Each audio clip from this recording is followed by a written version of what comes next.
Welcome to the Next Dimension Podcast, your portal to an extended reality. Every week we talk about the hottest topics in XR and let you join the discussion live on MRTV. And now, get ready for another exciting episode coming up.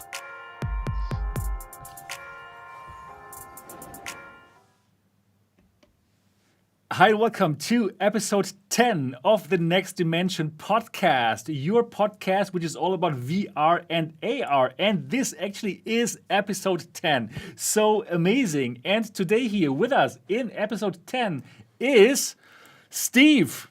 Steve, VR flight sim guy. How are you doing today? I'm very well, thanks, Sebastian. I appreciate you having me on again. It's good to be here. Of course, man. Yeah, great. Great to have you here. And also here, Anthony from VR 365. Anthony, how are you doing today? I'm doing good, Sebastian. How's it going? Yeah, you're pretty good. Also with me, by the way, Sebastian Ang, a founder of MRTV. And, well, happy to be hosting this show, episode 10. I'm so happy that we're doing this show and, well, that you, the people outside there, seem to enjoy it quite a bit. All right. For today's show, we have quite a lot of topics to talk about. Like, for example, we have Quest 10. No. Quest 2. We have Quest topics. Wow. Yeah, right. Exactly. Like, for example, there is now app sharing going on for the Quest 2. Also, we're going to talk about the $199 refurbished Quest 1 that people can now get in the United States. Wow, really amazing price. Then we're going to talk about new headsets like the JVC 120 degrees VR headset, and also we're going to check out the Lynx R-1, which is a mixed reality headset, and today we got the first through the lens footage of this device. Really exciting. Also, we're going to talk about the Chinese Quest 2 competitor, the Qiyu 3. Yeah, very Say that 3 times fast. I'm going to say that a couple of times today for you guys. So we're going to talk about it, and we're going to think about, is this something that could come out in the West, perhaps? Well, we're going to talk about this in today's show. Also, we're going to talk about the digital humans made by Epic's MetaHuman creator. So this is going to be super exciting, and yeah, we are up for a super interesting 10th episode of the Next Dimension podcast. Before we go into what we did in the last week, we will also talk about today's poll. So today we have a poll again. In the last episode we did not have a poll, but in today's episode we do have a poll. So do let us know about your opinion. What do you think is the better deal? Is it the Quest 1 for $199 refurbished, or is it a brand new Quest 2 for $299? Please do vote. The link is down in the description of this video, so do leave your vote there. At the end of the show, we're going to find out what you think is worth more, the $199 Quest 1 refurbished or the $299 Quest 2. Yeah, for all of you who don't know this podcast is broadcast live every Saturday at 9 p.m. Berlin time, 8 p.m. London, noon in San Francisco, and 3 p.m. in New York City. And it's also an audio podcast, so you can find us on all the podcast hosters, so iTunes, Google Alexa, Google Podcast, everywhere. And if you love this show, then do leave us a 5-star review. That would be so important and so nice of you. If you love the show and if you want more people to hear about it, simply open your podcast app on your iPhone or iPad and do leave us a review. That would be amazing. All right. Now we go into it. So we want to find out. Anthony, how was your last week? What did you do? Yeah, so my last week is kind of interesting because you know what? I'm sure all of you guys have gone through this before at some point in your gaming life where you just don't want to play a game for some reason. And like it might last for a couple of weeks or a month. And it is a weird thing. And it's scary because anybody that is like a longtime video gamer and then all of a sudden you fall out of video games. Like we have friends that were video gamers for 20 years and then they just stop playing one day and they never return. So like whenever you have one of these periods where you're just not into it and you don't want to play for a while, it's always like, oh no, is that going to happen to me? Or is this just a temporary funk? But yeah, I've kind of been in a little bit of a funk. Like I look at my VR stuff and I'm like, nah, I'm just going to go on the internet and look up some stories or something or read Reddit or, you know. Does it mean VR is dead? Chills down my spine when you say that. Yeah, really? No. You guys never get that? Like in the last couple of years where have you had like, what's the longest period of time you've gone where you didn't play a VR game in the last couple of years? Oh man, in the last couple of years, I don't know. I haven't had a time like that for VR, but for gaming, I mean, I probably spent about a year without playing any games or any flying or anything before. Just generally tends to be, certain lifestyle, sort of choices change, or if you're busy, occupied with whatever it is. For me, it was like uni and stuff, so obviously I was busy. In fact, actually, funny enough, when I did go to uni, games did help actually in some ways, but there was a period of time where, I think it was about a year without playing any games or anything, and then I kind of just thought, oh yeah, I've got a computer, I kind of need to, fire it up again, and then I just went back into it just like that. So I think, don't worry, I think it'll never disappear. I don't think that enthusiasm and that passion. Right. Actually, and if it did, all it would take is like one ginormous game to come out, and you'd be like, yeah, I got to get back. But yeah, no, I'm not worried.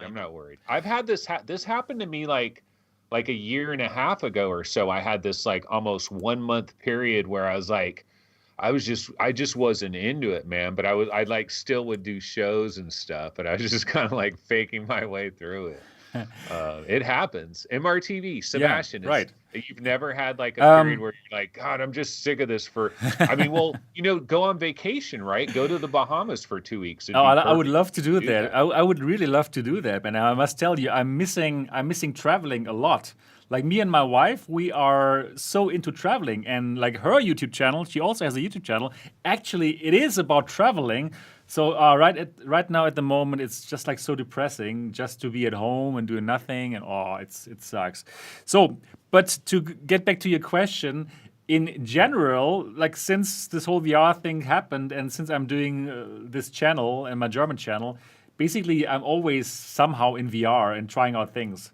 So just because that is now the thing that I do, right, on a daily basis for my job. So therefore, I don't really have longer periods of time where I'm not in VR.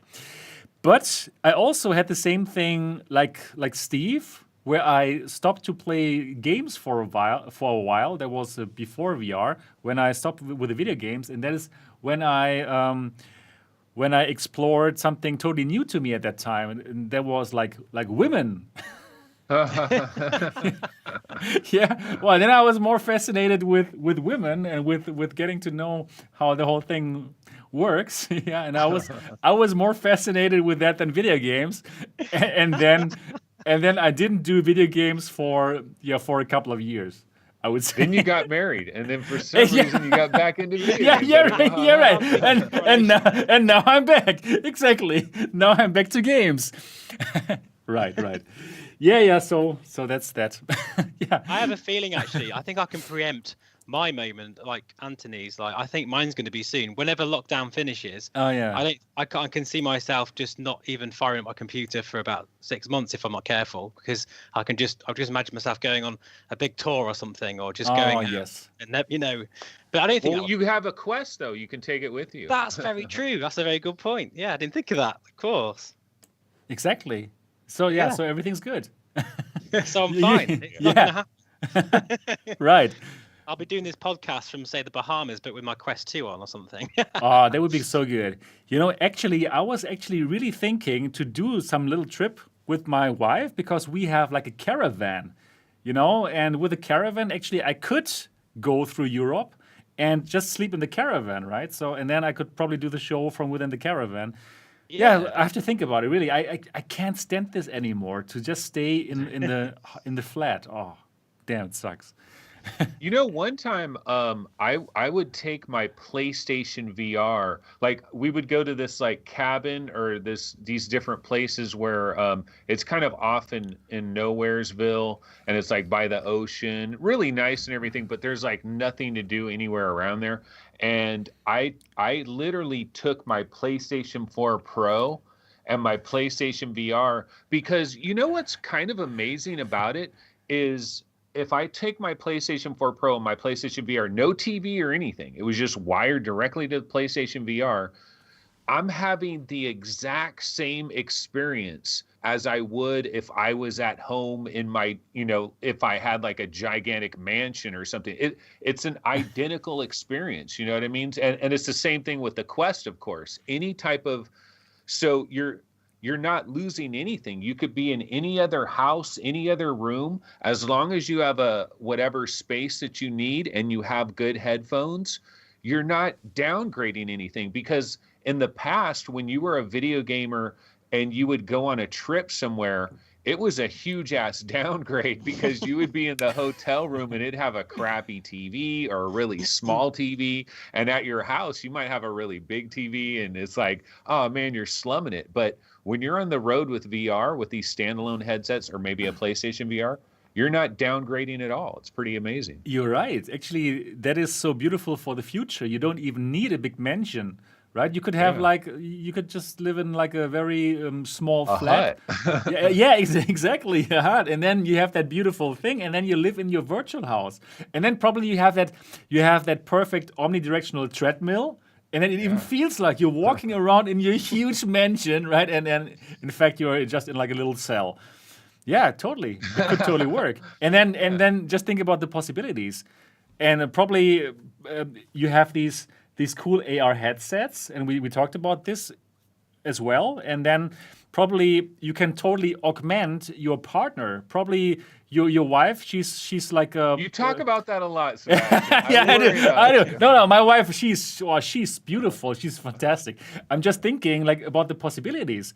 Probably your wife or your husband. Let's talk about husband. I don't want to be like sexistic or what. Your husband is like super fat, and then you put on those glasses.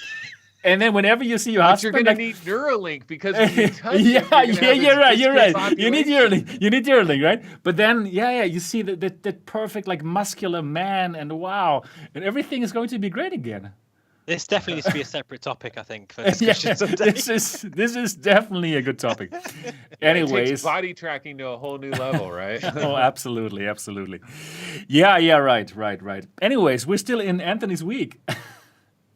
Yeah, so not much. I did play a tiny bit of The Curious Tale of the Stolen Pets. That game has been out for years, and I always wanted to try it, and I never tried it. I finally tried it last night, and I don't know, I was mildly unimpressed with it. It just seemed like I'm just turning around this like world I do like that. I like the diorama style games. It reminded me a little bit of Ghost Giant in that way. And it has this world right in front of you, and you like grab it and you're pulling it around and looking at things and grabbing things. But it's like you're finding these little hidden pets, and it's like really it's really casual. It's like super casual.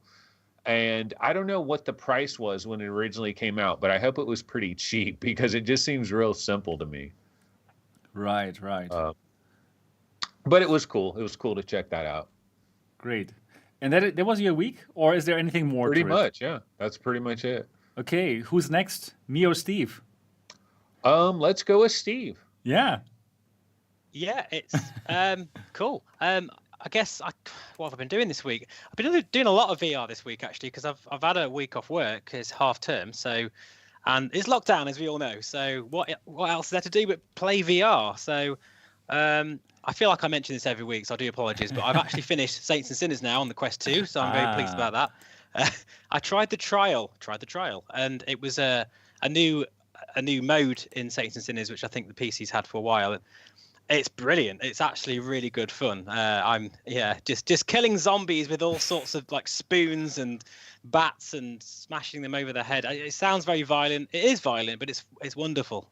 It's really good fun. So I've been, and actually I just want to bring up a bit of a controversial thing here with the Quest 2. We all know the optics and the screen is great, but I think actually, has it got Mura? Or something going on there, and the only reason why I asked that is because I've been using it quite a lot in flight simming at the moment, and that's the kind of environment where you would see like a white background, you know, when you're looking at the sky, and that's when you really can test out the headset's, you know, kind of optics and the display itself. And I can see lines in mine, quite a few lines, and unless it's my unit, and I always thought that the Reverb G2 and the G1s were quite bad for that, but actually the Quest 2 isn't. It's not that far off, you know. And I comparing it to the Rift S. The Rift S actually, there's just no Mura there, nothing at all. It's really clear. So whatever they've done with that panel, it's a wonderful panel. Don't get me wrong, it's brilliant. I prefer it. But if you really want to be picky with it, you can see that little, whether it is Mura or something, some distortion or maybe even the rings, the lenses or something I can see there. But just thought I'd mention it anyway. If anyone else has noticed it in the comments. I haven't seen it. I haven't seen it in the Quest, but what I see in the Quest quite strongly actually is like God rays. So in my opinion, opinion, the Quest 2, the lenses, they do have quite a God ray problem. And I did read that it depends on which manufacturer your lenses come from. There seems to be 2 manufacturers of lenses for the Quest 2. And if you're lucky, then you have better lenses. But if you're not so lucky, then you are in my shoes. And I do have problems with God rays in the Quest 2. It's interesting you say that, Seb, because my friend bought a Quest 2 and he really wasn't very happy with it. He noticed there was some chromatic aberration and some and quite blurriness. And I was like, it's fine. What's your IPD? What's his IPD though? I still don't know what his IPD is. He didn't tell me, but he actually sent it back. He was that adamant and bought another one, and he really loves it now. So there obviously is some same sort thing. Which is the exact same Quest. Although actually, sorry, he went for 256 gigabyte one, and then then that was the one he had a problem with. Got rid of that, got a 64 gig, which obviously they're exactly the same apart from the memory. But then he was happy with it. But apparently the number on it was a newer batch, and I don't know if there's anything in this or not. But I just found that really interesting. It's funny how that. I always think it's placebo effect. I think so.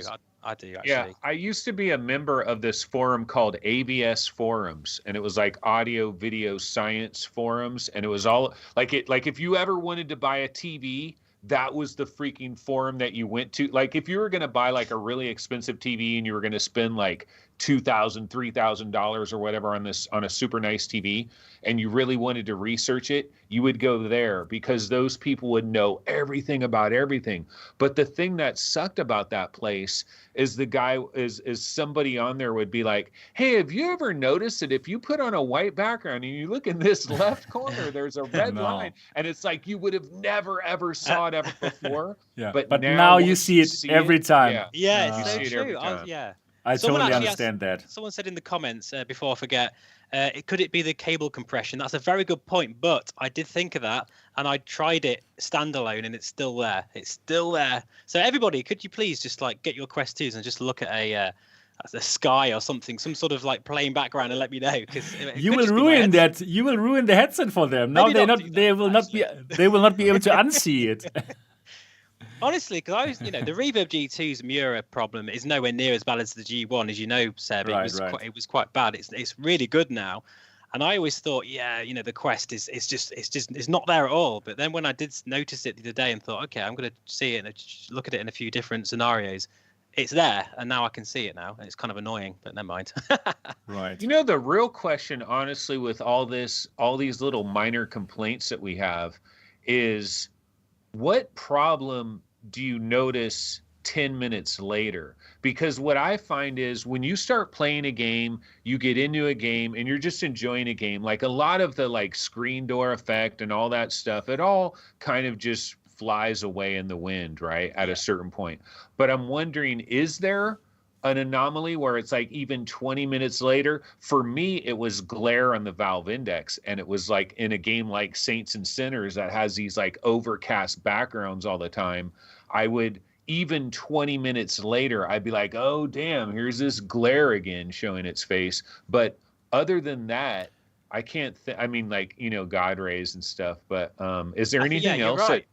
For me, Yeah. God rays is a big deal. And because that's something you just notice all the time. And it'll just come at you and be like, oh, hang on a minute. No, I don't like that. And depending on the scene, something like Muir is not an issue really at all. You're never going to notice it unless you forget about it.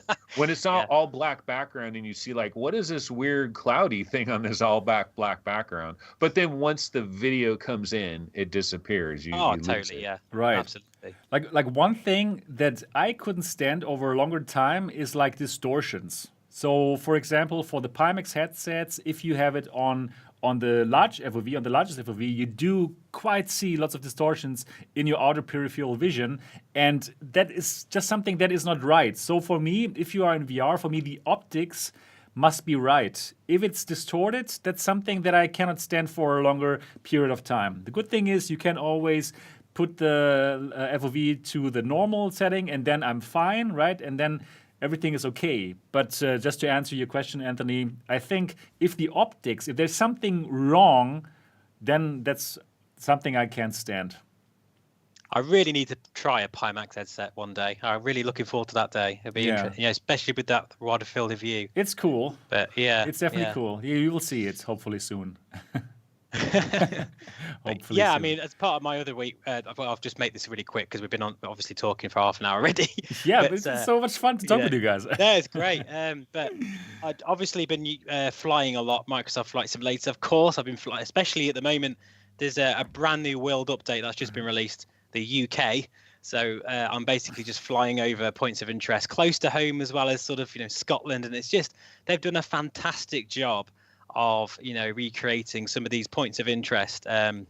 London is now photogrammic, so it's basically 3D scan, and it's a little bit sort of, some people on the forums aren't very happy with it, but I think it'll improve over time. The data isn't the best, but it is still stunning. I mean, if you're flying over the London Eye and it's like a sunset and you can see the London Eye like turning and you're like this in your little plane and you can see the reflections off the Thames, honestly, it's so cool. It's amazing. And I've been doing a lot of that this week and posting probably a video every day almost because it's been so good and, had the time to do it. So, I did also. Really cool. I also looked a bit in your stream on YouTube, and you wrote something like you were unhappy about people who complain about having to pay for extras, right? Can you go a bit into this? Well, honestly, you haven't got enough time to go into this one. I mean, okay, just shortly. It's very short, right? Basically, as flight simmers, I'm quite an old guy, so I know where we've come from. I've been flight simming since they were just basically rectangles on the screen, And flight simming, generally speaking, is a hobby. It's not really. It's more than just being a gamer. It's a hobby, and all hobbies are expensive. Especially, you could spend £100 on an aircraft. You could spend £50 on a scenery pack. And in previous flight simming, like X-Plane, for instance, you would just like buy a region, say like the south of England, it would be £35 on its own.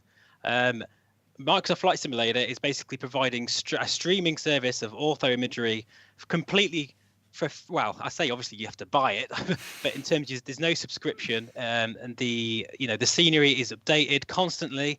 In fact, I noticed just today I flew over a roundabout that wasn't there before, and recently we've had one near where I live, and it's there in the scenery. I didn't have to buy any extra scenery, which is incredible. And of course, the whole world is there for you to travel. If you can't travel in real life right now, you can do it in the flight sim, and it's absolutely amazing. And you can do all that just for the one price, £60, which is probably even cheaper now, on sale somewhere. And they're providing all these updates for free. I find that incredible. And some people are not happy with it, and they're expecting better quality. And I just think I think most people who are complaining are probably new to the genre. They don't realize where we've come from. Okay. And that's really the quickest way I can say it. Okay, that's perfect. You perfectly told us. So the game is getting better and better, basically, for just paying it once. And that's cool. Yeah, it's really great. You get all of this streaming service, weather, the real life traffic. Yeah, that's amazing. Say if your friends went on holiday in an airliner, you could follow them, their actual airliner, flying next to them if you wanted to, because the data is that real time. So it's very cool, and it's very cheap. It's the cheapest piece of software you'll ever buy. Quite honestly, I'll put 1,000 hours into this probably in the next couple of years, so no problem. Yeah, nice. By the way, this podcast is not sponsored by Microsoft in any way. Not yet. Unfortunately not, no. Yeah, anyway, that's basically my week. Anyway, okay. Seb, what have you been up to? Yeah, right. Let me just do it very short, because we did already talk for quite a while in today's podcast show. So I did play a new game, and actually it was my first App Lab game on the Quest 2, and I even live streamed it to my German channel, and I had a great time. And the game that I'm talking about is Ancient Dungeon on the Quest 2. I had such an amazing time with that. Incredible. So what is it? It's a dungeon crawler in VR, obviously, and it has this kind of Minecraft charm. I could say it like this. So everything looks like Minecraft basically, and then you're going through those dungeons, and there are like enemies, and some exciting stuff is happening that I didn't think would happen. Sometimes a bit spooky, and it's like really cool. It is really cool. So for anybody out there who's using a Quest or a Quest 2 and has not checked out Ancient Dungeon yet, do so now. It's absolutely worth it. It's free right now. It's a beta. It's not the whole game, but it's a great atmosphere. Have you tried this? That sounds cool.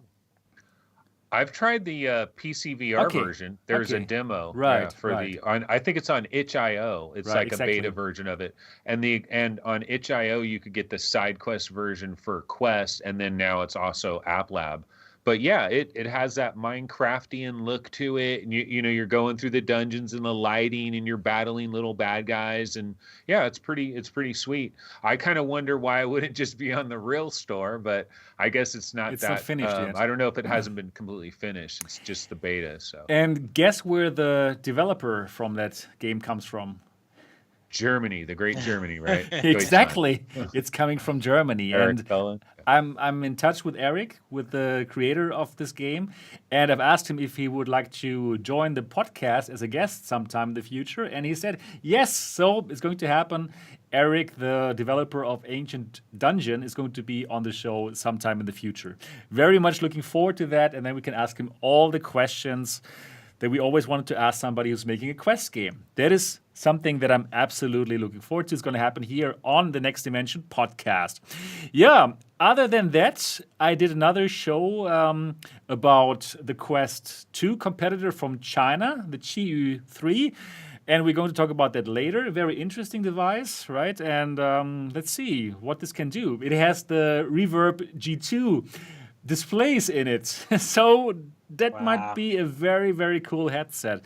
Let's see. We're going to talk about this later. So that was a show that I did on the channel. And yesterday, I uploaded a video. It's probably the least watched video that I ever did on my channel. And I think it's so cool. It's like a tutorial. I teach people how you can live stream from the Quest to YouTube and to Twitch, because that's something that the Quest cannot do, right? But it seems like nobody really cares about these kind of things. So if you have not watched it yet, please click it, watch it to make me feel a bit better about that. I was working the whole day on that, I've saved that one, Seb, actually. Okay, great. I did wonder, you can record directly from the Quest 2, but I can't get my microphone to work, so I don't know what I'm doing. Okay. Yeah, of course. You can record it and then later upload it to YouTube, but I think this live streaming is great. Yeah, I love to live stream. Really, I really enjoy that connection that you can have with the audience. And I really think that Facebook is missing out big time by not allowing people to easily stream to YouTube, right? Because so many people would do it, and then so many more people would get to know about the Quest and how fun it is and how fun VR is.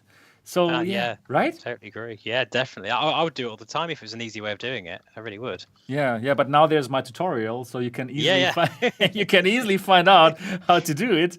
Yeah, right. Yeah. So That's what I did. My least viewed video probably, but I still like it. I still think it's a great video. I don't I always care. find the ones you spend the most time on are the least views. I always find Right. that. You know, Yeah, the ones you really absolutely. are passionate, you take like forever, a week to do it. That's it, you know. It's so funny. Like yesterday, I came back home and I told my wife, "Hey, my video, it's online since like 1 hour and 99 people have watched it." and she's like, "Oh, don't worry." That's my world. That's Yeah, my yeah, yeah. world. That's pretty good for that. I'll be happy with that. 99. And then she said, don't worry, my darling. And then she watched it and then she said like, okay, 100 viewers. Oh, bless it. That's so sweet. So sweet, absolutely. Yeah, great. So yeah, that was basically my week, and now I'm looking forward to talk with you about the interesting topics of last week. So let's start with this topic here, and let's have a look at the Upload VR article. So Oculus Quest 2 gets multi-user support and local app sharing. So what's happening right now is the following. Now, if you have a Quest 2, only Quest 2 right now, and if you have a family or somebody there that you would like to share your games with and your headset, you can more easily do that now. So up to 3 other people can sign up with their Facebook account, unfortunately, and they can use your Quest as if it was their own. Like, for example, they can have their own Beat Saber high scores, so you can play the games of the principal owner of that Quest, and that's called app sharing. And yeah, that is pretty cool, right? What do you guys think about this? It's so complicated. I don't understand it. Really? well, no. It's just basically there's so many sort of clauses to it, and if Okay. it's not just simple. Like you can just share your games. You have to be the primary account holder, and there's another. I mean, you might be able to understand it better, Anthony. But they've made it really, really confusing. I think. Yeah, I read the story on it, and I'm like, I need somebody to where's the explain like I'm 5 version, because like it really is.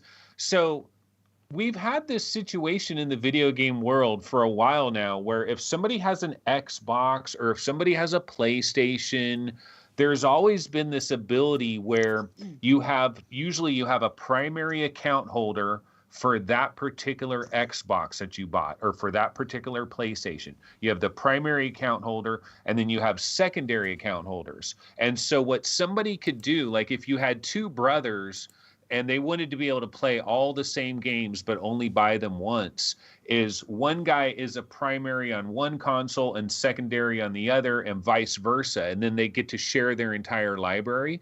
And I don't think you can actually, the way this is set up, I don't think you could actually do this with 2 separate Quest 2s. So The thing that what they're doing here is each individual Quest, because it is like this all-in-one thing that for, it's meant for one person. You don't put an Xbox on your head, you know what I mean? Like an Xbox is hooked up to your TV and multiple people are expected to be using your Xbox because but the Quest is on one person's head. So they can kind of basically like silo it in a way. So you have this admin account that is on the primary thing and you can enable app sharing, and then somebody could have a secondary account. And I think there can be up to 3 of them, that's actually pretty decent. So up to 3 different secondary accounts can be on there. So if you got a family of 4, everybody, the best thing about this is now you don't have to like flash your Quest to like switch accounts. Although, what is the golden catch, of course? These got to be Facebook linked accounts. So if you have a like I still have one account that's pre-Facebook linked. It's living on my Quest 1 and it's stuck there. It can't go anywhere else because if it ever wants to go anywhere else, I have to invent a new Facebook account person to take over it because I only have the one Facebook account. And so that's the thing though, is like if you want to use these features of sharing your apps, you all have to have Facebook link accounts. It's only on Quest 2 right now. Eventually, they hope to get it on Quest 1. They talk about it coming to Quest 1 later, and I'm wondering how much later they're talking. Are they talking about when there's the great migration that has to happen later on, when everybody's account has to eventually, we get up until a certain point of time, right? Does anybody remember how long it is that the non-Facebook accounts still get to happen? 2023, it's over. Oh, that's a long time. So I don't think Yeah, they're going right. to wait that long. They're not going to wait that long. Right. But I believe that the percentage of Quest 1 owners will be so small in the future, it doesn't actually even matter anymore, I think. Yeah. I don't know. I'm not sure. Harsh. Yeah. Probably true though. Yeah, really. Yeah, it's so cheap anyways now. Anyways, so yeah, people can now share their Quest with others, and the principal owner of that headset, he must activate App Share, but it seems like not all the games are compatible with that. So the developers have to activate that as well. And just all games that are coming out now, they will for sure have this functionality. But Facebook says they believe that very soon the developers will activate that feature in their games as well, even though the games are on the store right now. So I believe so too. Why wouldn't they do it, right? So that makes sense. And then one important thing to understand, like let's say now you're sharing your Quest 2 with your 3 family members, and then one family member, they want their own Quest and they're getting their own Quest 2. It does not mean that now they still have all your games on their new Quest. No, only on that one headset that you shared before, you can share your games, but on that new Quest that, I don't know, your partner now has, no, not she or he will not be able to play your games. That's very important to understand. Did I understand that correctly? Yeah, that's the big difference. That's the big right. difference right there. Exactly. All right, but other than that, definitely it's a great feature in my opinion. It's so much better that you can simply share your Quest headset with somebody else and you can have your own high scores and stuff. Makes lots of sense. It's definitely heading the right way. Sorry, I was just saying it. It definitely is heading the right direction, but I just don't think they've done it very well. It needs to be a bit clearer for me personally, and I just think they're still trying to do this controlling thing that they're so good at doing. But I don't know. I think it's not good enough. I mean, it's a step in the right direction, but I hope they'll make it a little bit more easier to understand and make it so that we are able to share. For me, it's kind of a new experience because it is a console, isn't it, Quest 2? And I've never owned a console before, and I find the whole idea of sharing that kind of cool anyway, because you never do that with PC anyway. But I just feel that this is good, but we want another update, make this simpler. Yeah, let's see. I've actually not even tried it yet, so let's just try it out first. But it's good that they have something like this now going on. Well, one thing I was thinking of is remember when we had the whole Facebook account thing where everybody rioted over all of that? What if instead of forcing everybody to do that, they just kept coming out with all these little extra bonuses that would only work if you linked your account, like this type of stuff and other special things within games where it's hey, did you know that you can blah, blah, blah in this game? Oh, but you got to have a linked Facebook account. But they're not requiring you to have a linked Facebook account. But if you do, you get to enjoy all these other little things. I think they could have done a lot more of that. And it would have just ended up in a situation where 80% of owners would end up ultimately linking their Facebook account because they'd be missing out on too many little bonuses. They could have dodged a lot of the backlash. Totally agreed. In general, my opinion about this, I think they've done it in a terrible way, forcing us, right? It would be much better if they just make an amazing system or amazing horizon that we just want to link our accounts. That would have been much better, and that's a big problem in my opinion. Yeah, we need competition. We need competition so that Facebook will get to these better solutions, right? So we need competition. We're going to talk about this later in this show. But now let's go to the next topic here. And let me share my screen here. It's also a Quest topic. And now in the United States, if you're lucky enough to be in the States, you can now get a refurbished original Oculus Quest for only $199. Wow, that is a great price. And according to the Oculus website, the refurbished headsets, there are no visible cosmetic imperfections.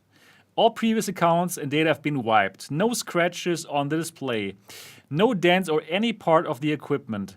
All brand markings, letters, and logos are intact. And all refurbished headsets are backed by a 30-day returns policy and a 6-month warranty. Wow. So basically for $199, you are getting like a new Oculus Quest. Fantastic. What do you guys think? Isn't it pretty amazing? I mean, I don't want to sound so $199. I mean, how much is that in pounds? I mean, it's not too far off, is it? I don't know. 170 pounds, I think. It seems good. It's almost, you're getting pretty much a Quest 2 for half the price with at least a 6 months warranty. So I guess if you do want to upgrade and you're struggling to find the cash, you could actually sell your Quest 1 and with the money buy a Quest 2 and probably break even. So I suppose, I can see the appeal of that. What do you think, Anthony? You have had both devices, right? You have had the Quest 1? I have both. Yeah, I have both right now still, and I go back and forth. And you know what? I'll tell you what, man. There's sometimes because I have Jurassic World Aftermath is on my Quest 1. See, I have these two different Quest accounts. It's a long, drawn out story, but basically, I have one account that is trapped on my old Quest 1, which is fine. It's living there and it's surviving. And then I have my Quest 2 with a different account.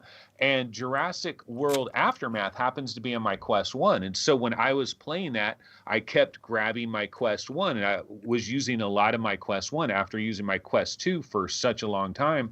And when I put on my Quest 1 and I hit that power button and it first turns on, there's this really black background and a white Oculus logo. And that black background is clean and crisp and sharp. And then when I switch to my Quest 2, it's like, oh, this is an amazing gray background and with a really vibrant white logo that's, got God rays as well. No, but there's some differences between the Quest 1 and the Quest 2. And the Quest 2 is not all sunshine and rainbows. There's actually a couple of slight advantages on Quest 1, especially people like me with a ginormous IPD on Quest 1, perfect, no blurriness at all. I just think people threw the baby out with the bathwater when it came to the Quest 1. Quest 2 got announced. Everybody heard XR2. Immediate panic sell. Let's all get rid of our Quest 1s for pennies on the dollar. Let's just give them away. And I'm telling you, those are still great headsets out there. And you could probably even do better than $200 plus tax, though. That's the other thing about this. Go to Facebook Marketplace, go to Craigslist, go to eBay. You might be able to get it for like $150, no tax. Save yourself a good $70 or whatever, depending on how much your taxes are. But yeah, I still think it's a fantastic headset. Quest 1, it's not dead. And people say, well, get the XR2 because you're going to be left behind. But we've noticed that, are they really pushing people out yet? Not at all. I haven't seen that. It's taken a while. Not at all, exactly. So I also would like to tell you about my opinion about the Quest 1. I think the Quest 1 is friggin' amazing, and in many aspects or respects, or however you say that in English, it is better than the Quest 2. So the thing is, it has this OLED display, just like Anthony has said already, right? It has perfect blacks, and it has much better vibrant colors. There's no discussing it. In A/B comparisons, the Quest 1 wins in terms of colors. And if you like dark games, if you like horror games or anything that is a bit darker than your normal game, like Saints and Sinners, man, Steve, you would have enjoyed it more on the Quest 1. Believe me, it's huge. You're right. It's You're huge. so right. And also in terms of IPD, just like Anthony also has said already, way better. On the Quest 2, you only have this 3 positions, right, that you have to choose. But on the Quest 1, you can totally freely adjust your IPD. It's way better. It's just better than the Quest 2, right? So these are already 2 big things, 2 big points to think about if you make the decision between the Quest 1 and Quest 2. Then for the processor, for the XR2, of course, way better in the Quest 2, but it is not being used. It is not being used at all until right now. Everything that I can play on the Quest 2, I can play on the Quest 1 as well, but with better colors. So yeah, really, it's you have to really think about it. And It's no not so Facebook bad. login as well. Man, I just want to bring this as the there's a big catch to as the that. big thing. There's a catch to that, though. I know Okay. you haven't mentioned that before, so I thought I'd just Yeah, point that out. yeah, you get it. There, you get it. I just wanted You to say. have to have a pre-existing Right. Oculus account Yeah, that's true. already. Exactly, exactly. Yeah. So that was like that should have been my climax. I want to say like, and you know Oh, what? screwed him up. And you know what? The Quest 1, it does not require you to log in with your Facebook account. Boom! There you have it. All right, but Mic drop. but you're right. You're right. You cannot make a new Oculus account. So you already have to have an Oculus account. But then if you do have an Oculus account, then absolutely you can log in with it and you're not being forced to use your Facebook account, which I think is pretty amazing. So I think the Quest 1 is great. It's really nice. It's super, super fantastic headset. And it can easily stand against the Quest 2. So without Some a- people yeah. like the Quest 1 controllers better too. Exactly. I yeah, don't necessarily, but some people do. On top of that, some people like the Quest 1 controllers better, right? So there's quite They lots have of that things. magnetic battery compartment thing, don't they? Which some people say it falls off during intense gameplay. there So they is did that. change that. There's But that. I actually quite like the magnetic. It feels like good quality, you know, when you kind of snick it in and it kind of just, you know, does itself. Right. I like that. It's snaps in place. It's those little things I quite like, and shows quality as well. I really miss the CV1 controllers. They were awesome. I Yeah, really like they them. are the Oh, best. They are exactly. Everyone likes them the best. Yeah. So if you are thinking about getting that Quest 1 for $199, I would say yes. Really, absolutely. It's a great headset. For sure, the Quest 2 is also nice. I love it for the Quest 2 that you can add those better head straps, the Elite head strap and stuff, but then you have to pay more money again, right? And without a doubt, there's less screen door effect with the Quest 2, and I do like the Quest 2 for sure. Yeah, I want to let you guys know I do like the Quest 2 a lot. But I just think these OLED screens on the Quest 1 are amazing. And yeah, for $199, that gets us pretty close to that impulse buy area, right? $199. It's not like you have to think about it too long. As in, like, okay, like for the Index, okay, $1,000, it's not an impulse buy. But $199 for such a great VR headset with all the games that you can play, I think it's pretty amazing. I know at least 3 friends that would probably go for that, actually. So I need to tell them about this.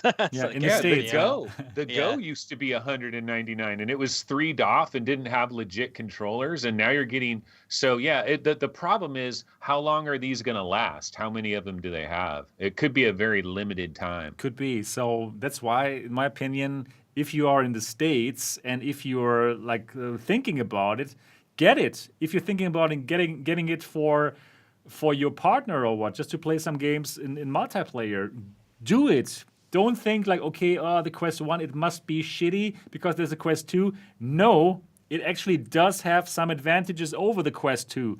And now that you're watching or listening to this podcast, now you know. Isn't it beautiful? Right. Yeah, right. So Quest 1 refurbished in the States for only $199. Pretty cool deal, I think. And worth to talk about. Anything more for this topic? Or should we go to the next topic now? Yeah, just to say, like with the OLED versus LCD thing, it's a funny one because, you know, like the Reverb G2, I love it so much. Even I had a phone long ago, and I've changed it now to an OLED screen. Even that, you don't notice the difference until you've got something to compare it to. Right. And I was actually got them back to back and thought, oh my God, there's a massive difference there. And you do. It's something that you don't realize you miss until you experience it again. And for that reason, I really miss my CV1. And if the owner is out there who I sold it to, I'll have it back off you. You know, I'll pay the same price. I miss it. For that reason, just to be able to just experience that OLED screen again, I would have kept it just for that. So I think Anthony's got it. You know, you got it right there with, you know, keeping both headsets because they cater for different games, and it's a good idea to keep both if you can. Definitely. Yeah. If you were in the States now for $199, you could get a OLED Quest 1. but we're Yeah, not. exactly. Yeah. Yeah, right. It's good. Good, very nice. All right, let's go to the next topic. This is only going to be a short topic. So, Manus or Manus, I'm not sure how to pronounce this. Manus announces a Steam VR tracker for professional creators. The pre-orders are now open. So, we all know the HTC Vive tracker, which is fantastic to do full body tracking and to track some objects that you add it to, right? And this is really good. It's a bit expensive, but this one is now made by Manus. It's made for their gloves. They have these VR gloves, and these trackers are designed to perfectly fit those gloves, but you can also attach them to anything else. Now, these are even more expensive than the original trackers from HTC. They are going to set you back 300 euros. Wow, that's really expensive though. 300 euros. But they are not meant for us normal consumers.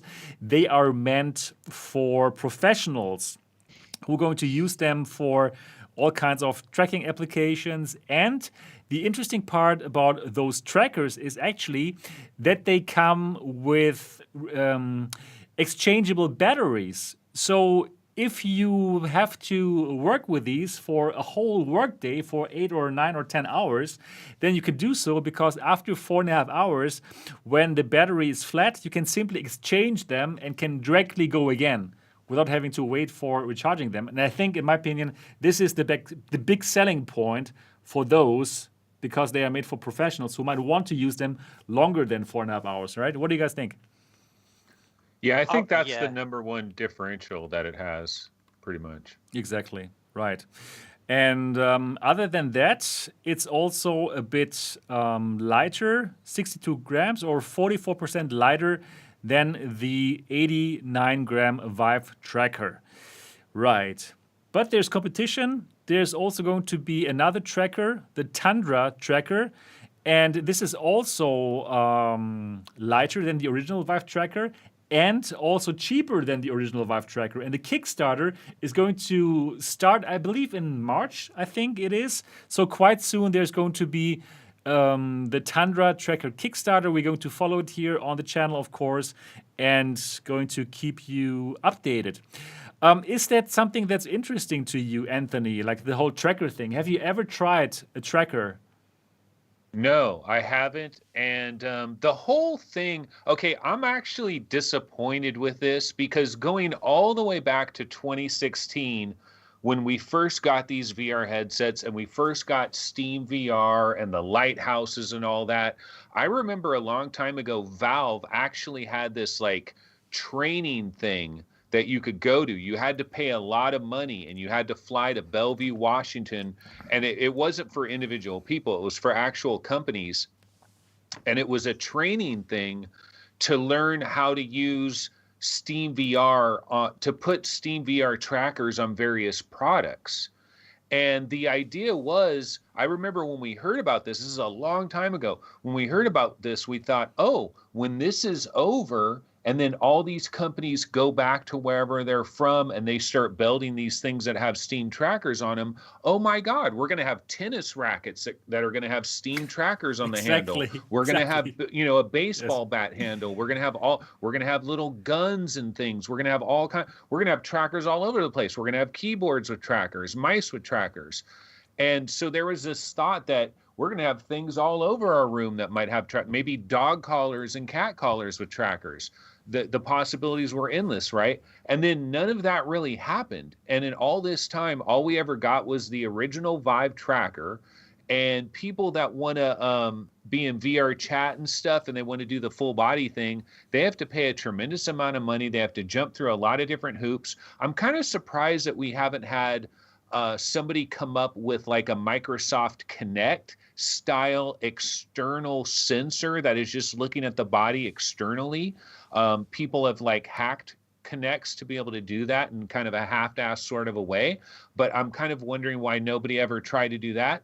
But of course, we're eventually going to get to this level now. One VR headset is already talking about it full body tracking with down-facing cameras that are going to be like doing skeletal reconstruction based off your upper body and kind of maybe seeing your feet as well. And here's my ultimate dream. So somebody recently had a thread on the Oculus subreddit where they're talking about what are the really big things you want from next gen VR. And I said field of view and full body tracking. But here's what I want with the full body tracking. I want these cameras, these down facing cameras that are tracking you, to actually film your body and use some sort of advanced green screening technology without the green screen, this ability to like green screen the human body without having a green screen. And then so not only is your physical body coming into VR, but the actual shirt that you happen to be wearing right now is coming to VR. And you can finally be naked in VR. And really be naked. It's wonderful. No, Why but would you you're wanna be Finally naked in virtual VR? sex. Yes. No. Oh my god. You always Yes. go back to that. You Yeah, I always know, go I know. back to that. No. I'm a naughty guy. But yeah, I mean, that's the dream that I want for like bringing our bodies into VR. So like having all these like different tracking things, all these trackers require power.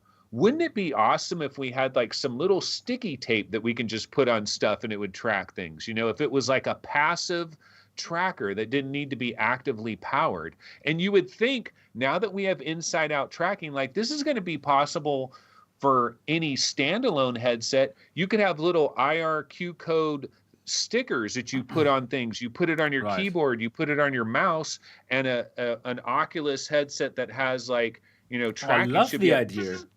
You know, I love the idea, and it seems so possible, especially with inside-out tracking, right? To just have these little markers that you stick to things. I think it's interesting because, like, for the casual gamer who just uses motion controllers in a first-person shooter, it probably wouldn't be so important. But for flight simulation and for racing, like I would love to be able to see my yoke and my trim wheel and my HOTAS and my keyboard and my pedals and oh my god, all the stuff that you have, and see it all in VR and be able to, you know, and your T-shirt, right? Your T-shirt. Yeah, of all things, yeah, definitely. I even say actually, sitting in the cockpit and seeing my hands, actually, because in DCS, it's great. When you're flying the F-18 or something, and you can see the mirror, you can actually see yourself moving, and I'll go, oh wow, I can actually see my head, and that's obviously just the animation. But to actually do it in real time, that would actually be, I think, if we could do it like Anthony suggested, that would be another incredible like VR first. You know, that moment when you're in VR for the first time, it'd be like that again. Oh, it would be incredible. So yeah, sorry, I would be all up for that. I'd be very, very excited indeed. Wow. Anthony, I love the idea so much with your trackers now. If you think about it, really, you just have to put like one of these markers on your keyboard, and then in the software, probably that keyboard maker, they could provide that kind of files, dimensions. or simply to let the software know how it looks like, this keyboard here, for example, and then it would be in VR. Boom. It should be so simple. Or for the yokes, the yoke developer, they could also provide this file that you upload to your VR headset, and then you just simply stick that marker on it, and then you see it in your Quest. Or it's genius. Because it's not many. Well, the thing is, Cool. I mean, one little aspect though is, I mean, Facebook has live maps, right? And Qualcomm has scene recognition. Like all these things are coming. Apple has LiDAR. So they are going to see your room, and they are going to put everything, and they are going to track everything. The thing is, that might be like 3 or 4 years. So I think like this little sticker idea could be a great little in between until we get to the live maps future where it really knows everything. I love the idea, and I'm just wondering, the people, the Quest developers, do they actually have access to those cameras? Could they actually? I don't think so. Probably not, right? And that would be good if they had access. They could just do it, right? These kind of things. Yeah, if only there was a Quest competitor coming from China. Oh, wow, perfect. Wow, the next perfect. topic. No, actually, no, it's not the next topic, but we're going to talk about this in this show for sure. Yeah, right. Cool. Very interesting. So the Manus Trackers for €300, made for professionals and with exchangeable battery. That should be the interesting selling point for professionals. All right, now let's go to our next topic here. And let me share my screen here to show you the Road to VR article. So, JVC to launch a 120-degree FOV XR headset for enterprise next month. So, the interesting thing about this headset, first of all, 120 degrees horizontally. That is way more than the 90 degrees horizontally that we do get from our Quests and so on and so forth. So that is already better. Then also, what's interesting about this headset, it's a Steam VR headset, so you can play all the Steam VR content with it. But on top of that, this device actually is not made for us consumers, it's made for enterprise. And the interesting selling point is that the displays, you don't see them like you would normally see a VR display. So actually what you're looking at is some translucent thing, something that you have with the Unreal, for example. So the technology is very similar to that bird bath technology where actually displays are being reflected by that translucent display. So you can still see your environment, but like virtual things can be projected into it.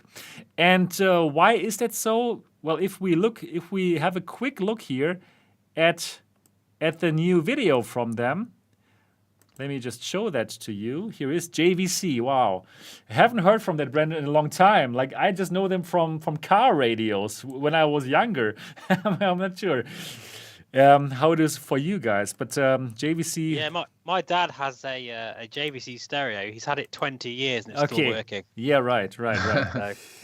So right now, for all the people who are listening to this podcast, we're looking at the trailer of this JVC headset, and first of all, we're going to see that 120 degrees FOV, bigger. And now it has 2560 times 1440 pixels per eye as a resolution. That is actually not bad. It's also not incredibly high. There are other headsets which have a higher resolution, but it's pretty good. It's already pretty good. And but they are spreading it over that bigger area. Right. Yeah. That's true. But they say that you actually cannot see screen door effect. And I could believe it because that's actually the same resolution like the Pimax 5K Plus. And there I do see screen door effect, but it's like over the huge FOV. And here they only do 120 degrees. So 120 degrees is still okay. It's not like super huge, right? So I think it could happen. Now we see the interesting part here. So, for example, if you are sitting in a motion, in some kind of sim rig with your steering wheel, you could still see that steering wheel in real, but everything on top, right, like the road and stuff, they could simply project into your vision. Now you see it. Now you see it on the screen. So that is pretty cool. Also, actually, everything that you see in the car, like the gauges and stuff, they can also project onto that real world and therefore give you some cool experience. Not bad, That's right? That's great for a BMW dealership, right? They put you in the so you got the right. real, you're in the real Exactly. car, but you're Right. seeing yourself driving in the Alps. Exactly. So That's kind of that's very cool. It's pretty cool, right? Yeah. It's pretty so cool. is it AR and VR? Obviously, Basically, it's the first yeah. headset really that's combining the two so seamlessly. Basically, you're right. That's quite that's a big selling point, definitely. Right. So it's quite interesting, and no, it's not for us, right? But if you probably are that sim fan that pays any kind of amount to just get like the perfect rig, and you do There's have a lot out there, and you do have probably this perfect simulation with a yoke and everything looks like in the real airplane, and then you have this. Probably it could be good. But the software, of course, it must perfectly work together with your setup, and I believe that's not going to happen. So yeah, It'd have to be specially designed, yeah. Has to be specially designed. Right. So they also didn't talk about the pricing yet, since this is not meant for us, but for enterprises. And for enterprises, basically, they're going to have different kind of pricing depending on how many you buy and all these kind of things. So unfortunately, we don't have so much more information about it. So I simply want to ask you now, Anthony, in general, what do you think about this idea of having this bird bath technology in a VR headset where you can see the reality still, but then you do have some virtual things on top of it? Yeah, it's very interesting how they're not using an actual pass through with cameras. Right. So they're allowing you to have this like direct view, and then they're just putting the VR where they want to put it over the direct view. So I mean, it's a very interesting concept. So how are you seeing the real world? Is it like clear, transparent, and then Exactly. they're shooting the VR where they need it to be? Right. Interesting. So Weird. it's pretty weird. Yeah, it could be useful again for flight simming and racing fans. Obviously, when there's so many key binds and bindings that you can't all use with your controllers, so you have to keep looking at your keyboard. So it could be a bit distracting and a bit immersion breaking in one respect. But Yeah, I think, but you know what? For training, like if you got like certain machinery and stuff that you're training people how to use or anything like that, I see this very much in the commercial market. Like this is not for like gaming and stuff. Yeah, but of it's course. a cool concept. It's a cool concept. However, I still don't quite get everything because somehow the headset must also be aware of your surroundings, right? If you have that real wheel, for example, and then you make some movements, so the software still would have to know where is the wheel, and I don't see any kind of cameras on that headset, right? So that somehow it doesn't make perfect sense to me. This whole thing. So everything would have to work through software, where the software kind of understands. Okay, this is the wheel. I'm not exactly sure how that would work. I'm a bit confused right now. It's just static. Maybe you have to calibrate it to like whatever the background is, and then it just kind of assumes where the background is and hopefully tries to maintain it.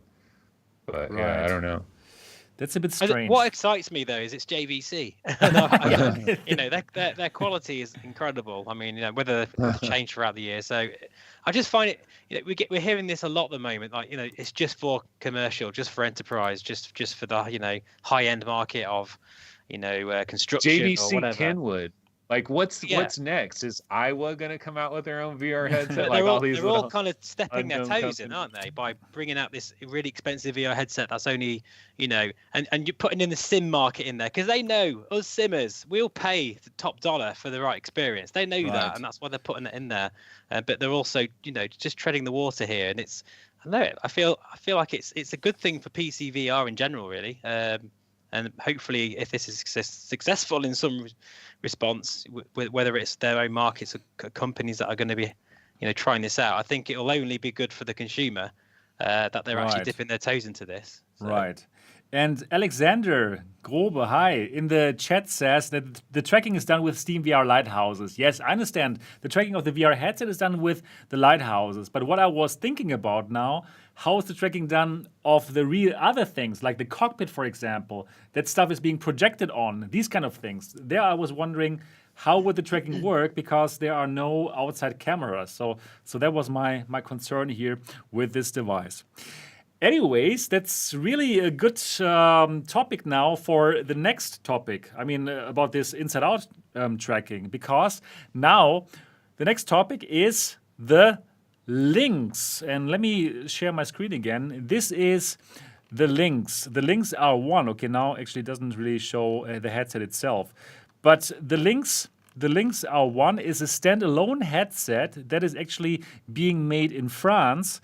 And this headset, it has inside-out tracking, and it has like very amazing mixed reality. So that's the important part about this Lynx mixed reality headset. And today we saw the first through the lens videos, and now I'm going to show you these through the lens videos. And it's actually very, very amazing if you see those videos. Let me show them to you now. So now you can see it. So this is pass-through. This is color pass-through, beautiful color pass-through. And if you look at this video, it nearly seems like it is just an AR headset. The pass-through looks so convincing to me. And wow, cool, right? That's what we've been wanting for a while, actually, and that's That's what we want in the Quest 3 or Quest 4, Yeah, don't we? Really, let's be exactly. honest. Right. Like this kind of technology is fantastic. And this headset, it's a standalone headset. It does not need any kind of computer. It's supposed to cost $1,500. And yeah, it has the XR2 chipset in it. And it should compete with something like the HoloLens too, actually, honestly speaking. So this is also not for us consumers. This is also for enterprise.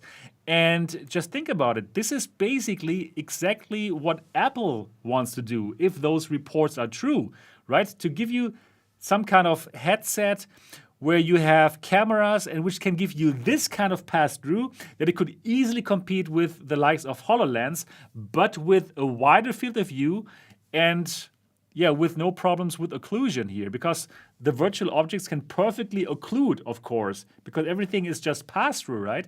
And just think about it. This device costs $1,500. It's being made by a French startup.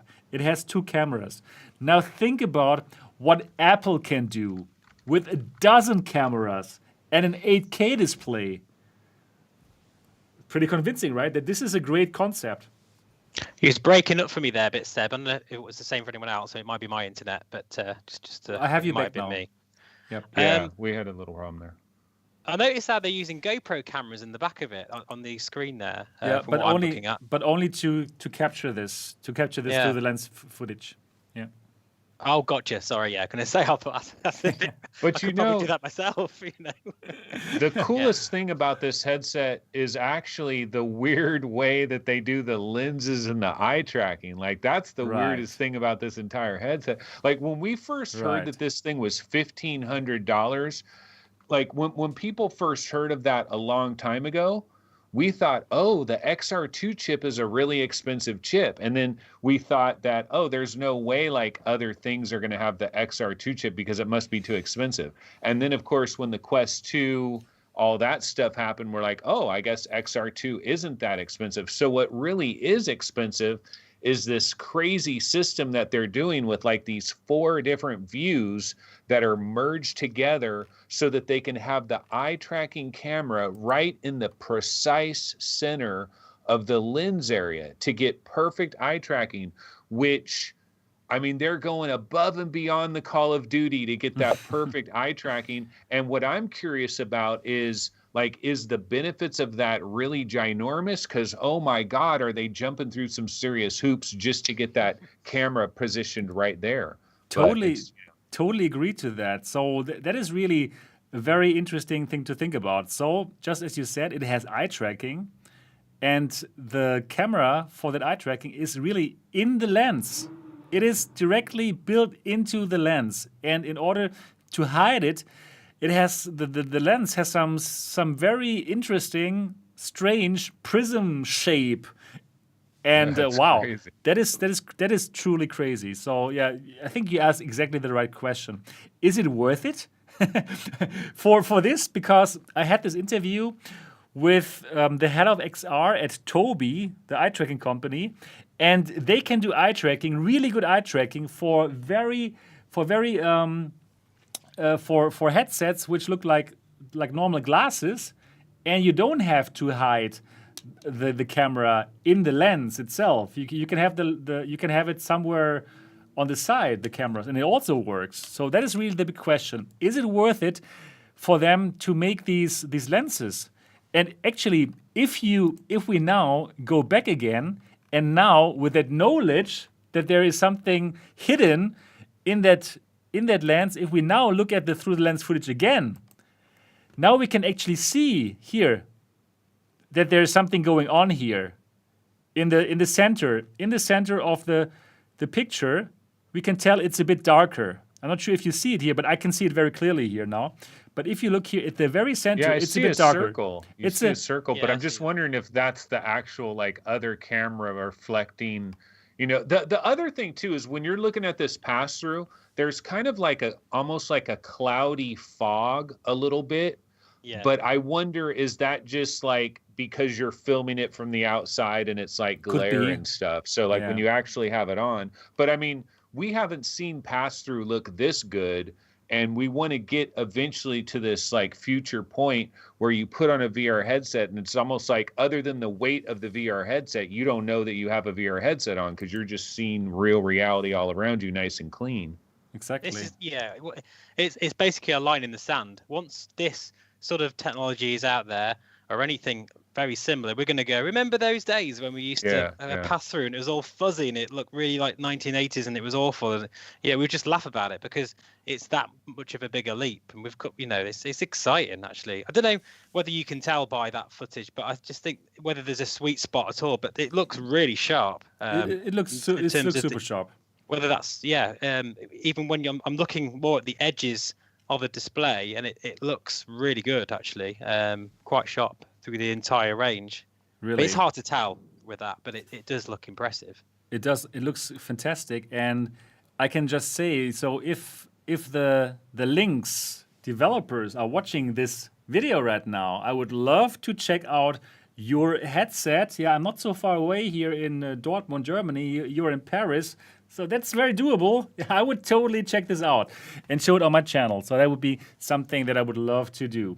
So I think that's truly so exciting. These kind of headsets which have this kind of pass through. And again, I want to stress again, this is going to be friggin' amazing once it comes from Apple. Just think about it. This kind of technology with an 8K display, with more than a dozen cameras, the pass-through is probably going to be perfect. Even this pass-through of this startup company with 2 cameras, it looks so convincing now through the lens, right? And we don't even have the 3D effect that you would also have by wearing the headset, right? So this is going to be a 3D picture, and I believe this is going to be amazing. I have already seen some mixed reality experiments that Alexander here, who's in the chat, who has shown me that. He's like an engineer who does amazing things just like this. And I think Alexander is going to be pretty amazed about this headset, right, Alexander? Please do let me know if you want to get the Lynx R-1 or if you are more waiting for the Apple VR headset that probably also has amazing pass-through. So, wow. Exciting stuff. I think I'll go with a headset made by $1 trillion company. Yeah, probably. I think I might do that. Yeah. But even this, it looked so good now, and for $1,500, it's available pretty soon. I think that might be pretty interesting for lots of companies right now who are now using the HoloLens. But this I'm sure it can look better than the HoloLens 2. So yeah. But who knows? Probably it doesn't have the great hand tracking of the HoloLens 2 and stuff. Would love to know. I would also have hand tracking, says Alexander. Okay, cool. So that should be a pretty exciting headset. So that is. Sorry, go on. I was just thinking out loud there. Yeah, please do. It has the Ultra Leap, I think, right? Ultra Leap for the hand tracking. I'm not sure what it actually has. A lot of these headsets, if they have this huge feature, there has to be a standardized thing where there has to be really good tracking and really good sort of comfort and all the other stuff that we should expect to happen now. And I think like even a headset like this with the incredible pass-through technology, is it at least on par with all the other headsets, for everything else that we need from it as well? Because otherwise, a bit like the Reverb, really. It's the amazing resolution, but the controllers are, we need to have that standard where we at least have sort of touch controllers with, sort of like the Rift S controllers or whatever, or the Quest 2, and then we move on from it and then have all these other features on top, Agreed. I just think there needs to be a sort of just a standardized benchmark, a standardized level, Totally we haven't reached that yet. I don't think a baseline, a hardware baseline, something like that. Anyway, exactly. Yeah. So really, really interesting developments, and wow, we will have lots of topics in the future for the show for sure. So now let's go to the next topic here, and the next topic here is the following. We're going to talk about this here. I'm sharing it now. So Epic Games is working on the so-called MetaHuman creator. And that is what the thumbnail of today's show is all about, because that Asian lady that you saw there, she's not a real human. She's an avatar created by this MetaHuman creator. And this MetaHuman creator by Epic Games is not live yet, but honestly, we will have it very soon. You can already sign up for the beta. And this is going to be a web-based app. And we can make like incredibly real-looking human avatars with it. And the great thing, these avatars, they are already fully ready for animation and motion capture in less than an hour. And that is actually truly fantastic because even if we have headsets that do face tracking, like the Decagear wants to do that, right? It would mean nothing if we didn't have the avatars who could use the data points and show that in virtual reality. And that is normally the complicated part, to have avatars which can really show these emotions that are being captured by something like the Decagear or any other future headset, or the HP Reverb Omnicept, which also has that kind of face tracking, right? And this is the big deal. First of all, these avatars can be made in less than an hour. And secondly, they are ready for this motion capturing. They are ready to really show your emotions and your facial expressions in VR. And before we talk about it, or while we talk about it, let me also show you that new trailer of that MetaHuman creator. It's wow, it's breathtaking. It is truly, truly incredible. So have a look at my screen right now. I'm sharing it, yes. I could be one of many. So now, wow, look at this. Look at this. Look at this guy. This is an avatar. You can see like all the imperfections of the face, of the skin. It's truly, truly amazing. And to think about, look at this. Oh, to think about that you can make these kind of avatars within an hour, and they're ready to be deployed to any application that uses the Unreal Engine. Wow, unbelievable. Just think about some VR chat or something, or some social VR app that could simply use these avatars. It's a game changer, don't you think? I could see this working, say, if I'm flying with a friend or something and seeing him sat there, Yeah. and his actual, looking exactly, that would be really exciting. Actually, that'd be really cool. Yeah, it's funny because this technology, in a way, has been around for a while. And it's good. It's this. We need more of this because I downloaded this thing off my phone the other day that I was able to like manipulate my face and everything, and it kind of looked really scarily real. And then I put it on like this silly dance thing, and it was going crazy and stuff. And I did that with my dog and stuff. And it's just like, I know it sounds crazy, but that kind of technology is already there. But for it to get to this next level, this is what we need. Really, it's very cool. Fantastic. What do you think, Anthony? I think it looks real. I mean, I have a lot of different thoughts about this. One thing I'm thinking is I'm seeing these individual people, right, where they're zooming in on their face and they're showing their emotions and everything, but behind them, it's just a completely static backdrop. So I want to see these people like take that person out of there, put it into a detailed environment. Like, what is the actual geometrical cost of how many triangles you're using to create? Like, if it doesn't take a lot of horsepower, and you're telling me that when I play Fallout 5, every character is going to look like these characters, that'll be incredible. I would love to see that, but that would require that Bethesda is going to use Unreal. And so most developers are using Unity. Right. So you have to use Unreal to use this. But there's a lot of cool things about this. One crazy thing you could do with this, Sebastian, do you know that you could get this technology and work it out in such a way where you create one of these characters and you could do your YouTube shows as some artificial character, and you do the voice recording and the facial movements, and it'll automatically be translated, and you can be a synthetic YouTube character. That's YouTube. How do you know I'm not like that now? Yeah, exactly. But honestly speaking, Anthony, that's happening already. There are already like shows which are completely done with avatars, with VR chat avatars, and they are very successful, right? So this is happening already, and this is just going to go to the next level. Absolutely, there is going to be shows who are going to use these avatars. And It's a yeah, good point. What people were saying in the chat and what Tony just said as well is the cost. This is gonna, Right. you know, is your graphics card gonna melt when you're playing Fallout 5 and you meet 5 or 6 different characters, all with these incredible, you know, facial sort of features? It's just, you know, I can imagine it'd be well optimized, but we have seen this sort of thing before in games. It's out there already, but yeah. to this level. Guys, I think it's more going to be about for conference calls and for sort of more like meeting people socially first. Do you think, rather than gaming?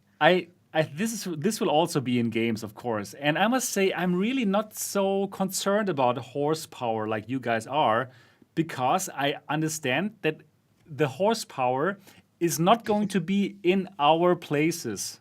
The horsepower is going to come from the cloud. Really, guys. It's like I'm always the guy who's saying that, but you know what? I'm actually living this right now because I'm using Google Stadia for my 2D gaming pleasure. Yeah, and you are? I am. I do use it, and it's working so well here in my place. So I'm playing games. I'm playing those games in like super high, in the best graphics settings, on my iPad, which I have strapped to my bed actually with this some kind of holder. So I'm like in my bed and I'm playing with the Stadia controller and I'm having the best graphics possible on my iPad and also on my Chromebook, which by itself it doesn't have any kind of graphics power, but I can play all these games with high settings, right? And I don't feel the latency. It's perfect. So guys, don't worry about the computing power. You're in Germany, though. Your internet is like 1,000,000 times better than ours. No. Our internet here in Germany is not great. Really? I'm happy that I have quite a fast one, but in general, your internet in the States is definitely better, and in the UK for sure also. So don't worry about the cost. You're not going to have to pay for it. You're going to have to pay for something like Stadia or some kind of service where the cloud serves you that. So yeah, but it's right on point, isn't it? Obviously, it's the biometric year of the VR headset, you know, with the Omniset. But obviously, in terms of more sort of consumer level, even like maybe the Quest 2 or Quest 3 rather, will have facial recognition of some description. Right. Surely, it's the next big thing. So it's right on point. It's right on cue for something. And even if the graphics are dumbed down in terms of the textures of the skin, you'd still look like you, and you'd still, you know, behave and move like you would in real life. So I suppose it would still be an incredible, you know, experience to see it, even if it wasn't completely, you know, using every single texture your computer can handle or whatever. What's the best human you've seen in VR where it's like you've got a human that is standing right by you and you're like, damn, this looks like a real dude and he's standing right there? Like, is there something that comes to mind? Wow, that's a very good question. That is a really good question. Medal of Honor that we recently played, there's a guy that's like standing in front of you and his blonde hair looked really good. He was right there, but it was like from behind. I wasn't really looking at his face. Medal of Honor, Medal is nice, but it's very cartoony-ish. Yeah. Right. So that's a great question. Crysis Somebody in the chat, please tell us. Obviously, it's not a VR game, but the Crysis series, when that first came out, and I think it was, what's his name, Psycho, when you're in that massive transporter plane, when you kind of, no, Crysis, is it Crysis 2 or Crysis? You know what? That was amazing. Best, I just figured it out. The best VR human so far is probably the guy in Blood and Truth. Oh, your Blood and Truth is pretty FBI good. agent guy that's like leaning on the table and He's stuff. good, That yes. dude almost looks like a real human, man. That game is great, and I really need to. And that's PlayStation VR too. You're right. I should check it out again on my PlayStation 5, because on the PlayStation 5, Blood and Truth is supposed to look even better because they're rendering in 4K, and then like dumping it down again to 1080p. So wow, I must check it out again. But you know what we really want, guys, though? It's like, we want these amazing looking characters that look really realistic. But what we really want, like, I remember dreaming about, like, what is VR going to be like? And this was before I even received my HTC Vive, and I had never tried VR before. And for some reason, I had it in my head that I was going to be playing these games and characters would be talking to me and they'd be looking at me. And, like, when I turn away, they'd be like, hey, look at me when I'm talking to you. For some reason, I thought we Yeah. were going to get stuff like that. I don't know why I was thinking it was going to be so future flung, but I thought VR was going to be like, yeah, they're going to know where your head is. They're going to know where you're looking. So characters will be, Sinister's that. you know. Oh yeah, You it know? does. Yeah, there's been loads of times where I haven't been listening, and I'm like, oh, I'm gonna go over here now, and I'll talk to you later. I'm like, oh, actually, he noticed that I'd moved. Not, it's obviously very simple technology, but it's not, quite like what you're describing. But yeah, it would be cool. Anything to add to the immersion, really, for that kind of thing. Well, the singularity is only 15 years away, right? So I guess we should have some pretty good AI things happening in video games pretty soon, right? I mean, that's what they like. All these future things are supposed to be happening so fast. So, okay, give us a little bit of AI for our video game characters. Exactly, they will. And it's something that's been missing from video games for a long time. Actually, characters and AI. It's something that's always fallen down on the wayside. Even like in Medal of Honor, and some of the AI and just the characters just look weird. They look cartoony. You're right, and it falls. The game falls down on it. So do you guys remember there was it was at an E3? No, it was like a Microsoft Xbox big E3 thing, and Peter Molyneux had this like digital character called Milo, this little boy, right? And it was like with the Kinect, and you like threw something to him and he would catch it, and it's like, whatever happens to these things? And then also Magic Leap had some kind of digital character that was kind of like Milo, and it was like talking to you and interviewing you, and it's like we always get these little bits and snippets of this stuff. Yeah.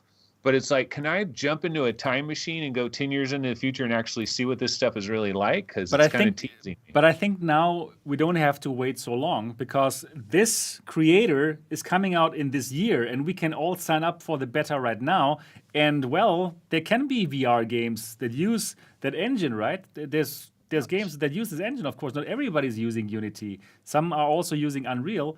So that is not so far away, Anthony. And I'm just thinking that really, together with the HP Omnicept or any headset which does this kind of facial tracking, how amazing must it be to be in a virtual social world where we meet each other and we do look like we look, and even our facial expressions are perfectly tracked.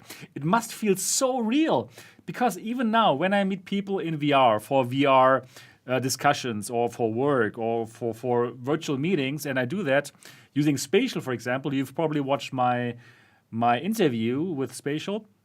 That already feels so good, and the avatars are still like far away from what we saw there, with that MetaHuman creator. So I'm just imagining this kind of software, these VR meeting softwares, using that kind of technology with a headset that can track your facial movements. It's going to be just like the real thing. It's just going to be like the real thing, but with all the additional cool things that you can do in VR. Oh my goodness! It needs to happen. It needs. I was in it was actually a HP thing. They invited me to show off the reverb, and it was an amazing thing. And I was talking to all these people, and it was like a little audience and stuff. And it's funny how your brain kind of like, it fills in the gaps. So when you're talking to someone, you just got this static face. You kind of almost see their expressions and the way they're moving and things. You kind of fill in the blanks, So it actually, to be to a point where you could actually just interact as you would normally. That's going to be like the body tracking that we were just on about. That would be another huge sort of groundbreaking thing. That once you've experienced it, you just think there's no way I could go back. So yeah, let's get on with it and see it. I want to see it now. I want to experience it now. Right. Exciting. I think it's going to happen quite soon. So wow, I'm so cool, so excited about this. And that's exactly my kind of thing that I'm looking forward to.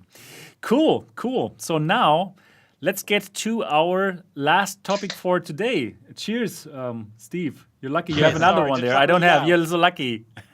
I ran out here. How's it possible? Yeah. To do it better this time, because it was a really bad head on it for the first time. Okay.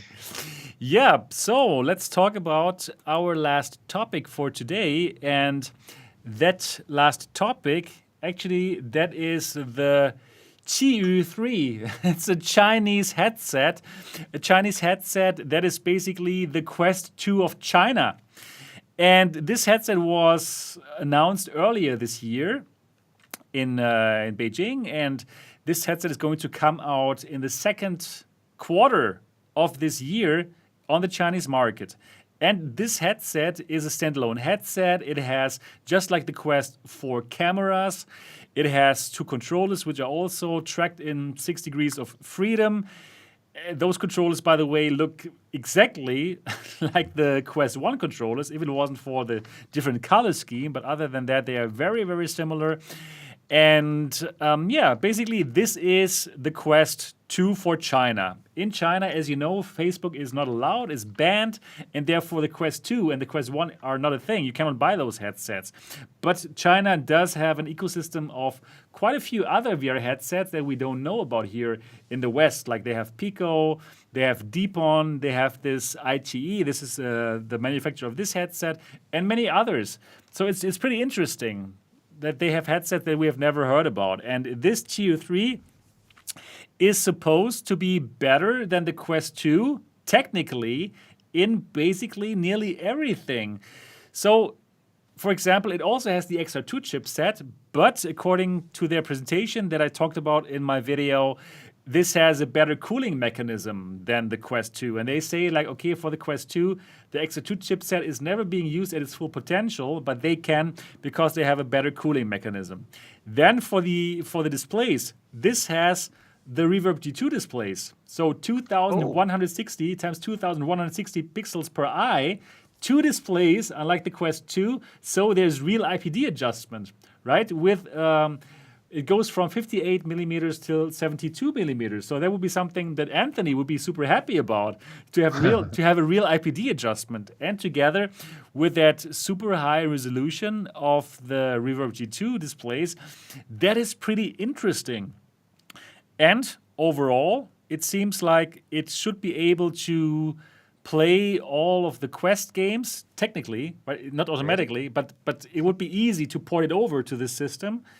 And also even for the Steam VR games and the Viveport Infinity, for the Viveport games. That's what they have said. In one article, it's kind of alluded. It seems like you could easily do that, like port it all over. So now what they're doing right now, they are starting a program called the Columbus Project, and they want all of the developers that are now developing for Quest or any kind of VR game, they want to email them, and you can get the email address if you watch my video, and tell them about your VR game, and if they think it's cool, and if you are already on Steam VR or in the Quest, then for sure they will like it, and then they're going to send you the Qiyu 3, this headset, for free, so that you can develop on it. Yeah, what do you guys think about this headset? I suppose it's the answer to the Facebook issue, isn't it? Or maybe not. I don't know. The problem is, well, China or Facebook? Which one do you trust more? Exactly. Yeah. Right. So, Both of them are watching you. Yeah, exactly. And of course, content as well. I mean, obviously, it needs to have a platform. I know you probably can play Quest 2 content just like a Revo could play Oculus content with Revive software, but really it needs its own ecosystem of some degree eventually, surely. It will most probably have. So perhaps it could have like some Viveport store, because Viveport is pretty big in China, right? Since HTC is from Taiwan and they're also on the Chinese market, so that might be something that could be on the system. Or they have their. Is it running Android on it? I believe it is. Yeah. I believe it is. So it shouldn't be a problem then.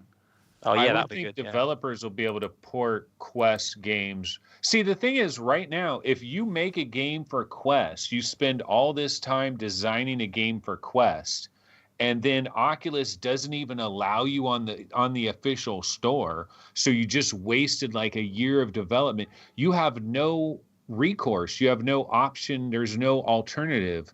And so if we start to get some of these knockoff Quest competitors that are at least up to the Quest standards, so the developer could spend maybe a week or so porting it over, and then it can be on this platform as well, why not? You know, I really think that's you're talking about something that could absolutely happen. Just like you said, probably some developers don't make it to the Quest store, right? Then they simply try to put it on this store, and the Chinese market is just so huge.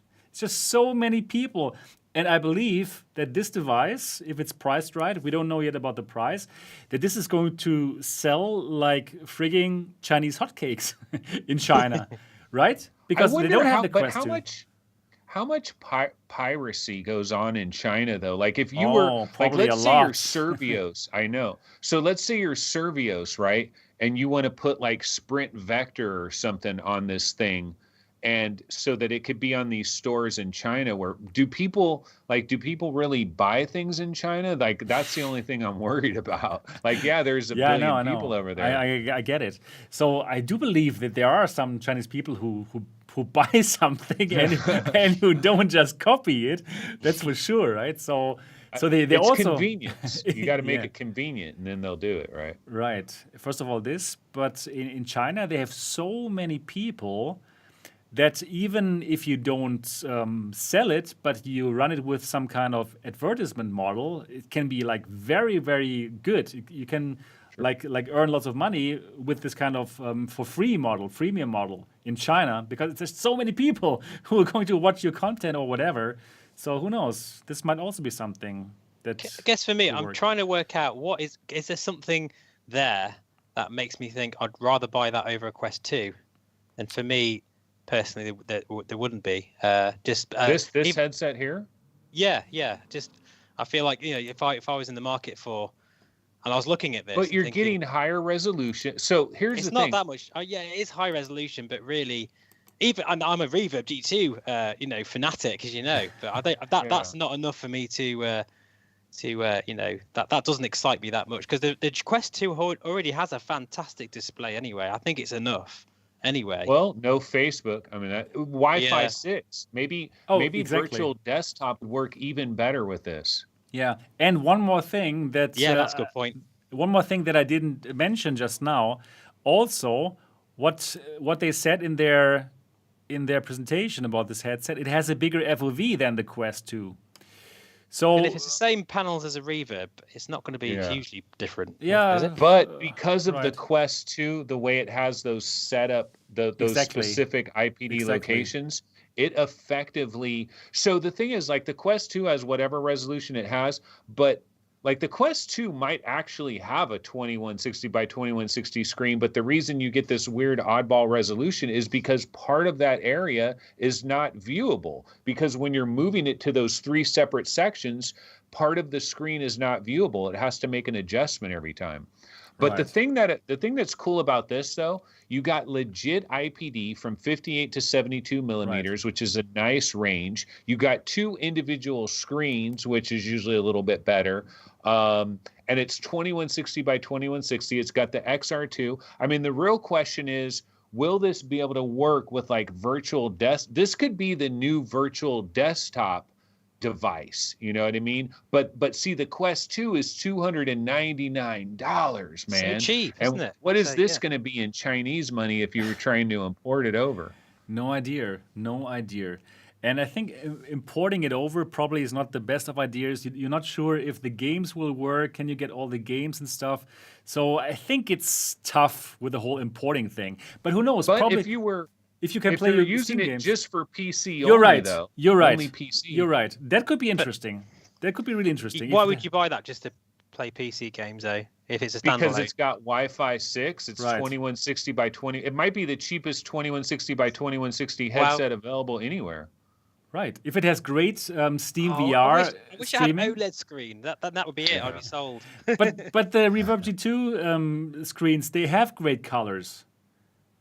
They do, but having said that, that's because of HP, isn't it? And their R&D work. It's the screens themselves. I mean, it could be the same as a G1. It could have Mura. It could have all sorts. Yeah, you're right. We have to find out really how good these displays really are. I wonder if it's the same manufacturer for all these 2160 by 2160s. Could very well be. Could absolutely be. Could be like JD or this Japan or something. Exactly. So this could actually be. And You're right, Anthony. If this device could really do absolutely great Steam VR streaming, this might be something to import if it really works as well, right? So it's cool to see that something is out there. But I really hope that HTC, HTC, all hopes on you, that they would come out with something like this for the Western market, for the States, for Europe, and really have a Quest competitor out there, which will not force us to log in with friggin' Facebook. That is what I'm really hoping for. And really, they must launch a standalone headset. I'm sorry, Steve, believe that the PC VR headset to launch another PC VR headset, this is just missing the moment. It's just missing where VR is headed towards, and that is what the Quest is offering. There's no question about it. The Quest is selling like hotcakes for a reason. It is amazing that we don't need a computer that's so accessible and that everything is on that device. But if we want, we can still have Steam VR streaming. It's perfect. This is really where it's at. And if somebody is bringing out just a PC VR headset, it is a bit boring. And I can totally understand that Facebook is going to rule us. The VR. No. Yes, no. They will. Have a beer, Seb. Have a beer. Yeah, and it's over. The beer is already drunken out here. It's terrible. So it is like this. No, it really is like this. So in my opinion, HTC must come out with something like this. And the thing is here. It's here. It seems to be totally finished already. So why wouldn't they do some kind of partnership where HTC just says, you know what, let me market this thing to the West. Let me market exactly this headset. Probably they can choose different colors. Call it the HTC Focus Plus or Focus 2, and that's it. But why can't Lenovo or somebody like that do it, maybe? Yeah, they could do it too, but they need the platform. But HTC has a platform. They have Viveport. They have it. They have already games for it. And they could just easily convince developers to put their games onto it, or they have already convinced them, They have already convinced so many developers to put their games onto Viveport and Viveport Infinity. So it wouldn't be so complicated to make this kind of store, all the games that could work on this device, simply make a mobile version that's now working on that store, and there we would have it. Boom, there would be the Quest 2 competitor. What do you think about my idea? I think next year we're going to get, hopefully, a Revo G3, perhaps by then.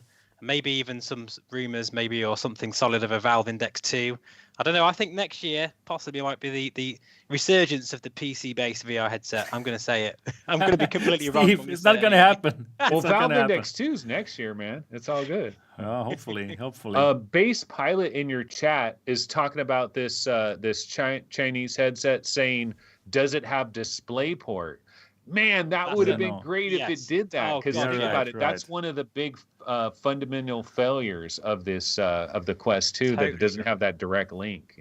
Right. I can't believe I didn't think of that. That's actually the number one thing that would make me buy it now, literally. Right. Because otherwise you have to use the Wi-Fi 6 with like virtual desktop. Because how else are you connecting this to your PC? Yeah. Because they don't have a link, as far as we know. Yeah, probably they could also have something like the link cable. They could also do the same thing, just like Facebook. Who knows?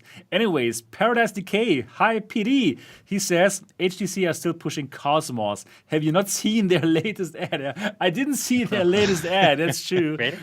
But they are also working on something else, right? So Elvin Wang Grelin, the HTC boss of China, he has dropped some hints that this year something is coming out from HTC, and boy, hopefully it's a standalone headset. That is really my big hope, that they are building that competitor for the Quest and the Quest 2. Do you think it's going to happen? I'm kind of torn. In some ways, I want it to happen in a sense, because we don't want the Quest 2 to dominate everything like it is at the moment. But at the same time, as a PC VR nerd, I'd love them to come out with something, interesting. So we can have a standalone headset and a PC-based headset in one device. It wouldn't be that difficult. That's what we need. That would be great, and I would love it. And that's also what I hope the Index 2 is going to be, or the Reverb G3, something that is somehow wireless, but if you want, you can still connect it to the Steam VR. That would be great. Oh my goodness. We need that. We absolutely need that. Yeah, so now I would like to ask the people here in the chat who are watching this live right now, do you think HTC is going to come out with a standalone headset that is going to rival the Quest 2 in this year? Please say yes, all in capital letters, if you think so, and please say no, also in capital letters with exclamation mark, if you don't think so. So I would just like to get an idea if people think that HTC is going to come out with something that could rival the Quest 2 and this monopoly that is building here right now in virtual reality for Facebook here right now. The problem, of course, the problem with that question is the money, the price. Yeah, of like course. How do they can't do what Facebook is doing here. So if HTC came out with a standalone headset that could do that, it would have to be in China pretty much, where Facebook can't compete in China, right? Could be. Wow, so Lots many of people are no's saying here. no. Wow, yeah. I agree with that. Sovereign brand, no with exclamation mark, just exactly as I hoped for it. Yeah, right. So it seems like most people don't believe it's going to happen. So most people then think it's going to be either PC VR or it's going to be this like kind of 2-in-1 headset where it's a cool sunglass style headset that you would plug into your phone, for example, some viewer or something. Because HTC did already show some kind of like prototypes for this 2-in-1 headset, and yeah, that would be interesting. Anyways, I hope for HTC just to pick something up like the Qiyu 3, like this headset, yeah, it rolls off the tongue, and I'm going to tend to say that. yeah, right. Qiyu. Yeah, that sounded pretty well. Yeah, right. That sounded pretty great. Yeah, right. So seems like most of our viewers don't believe that this is going to happen. Well, let's see. Right.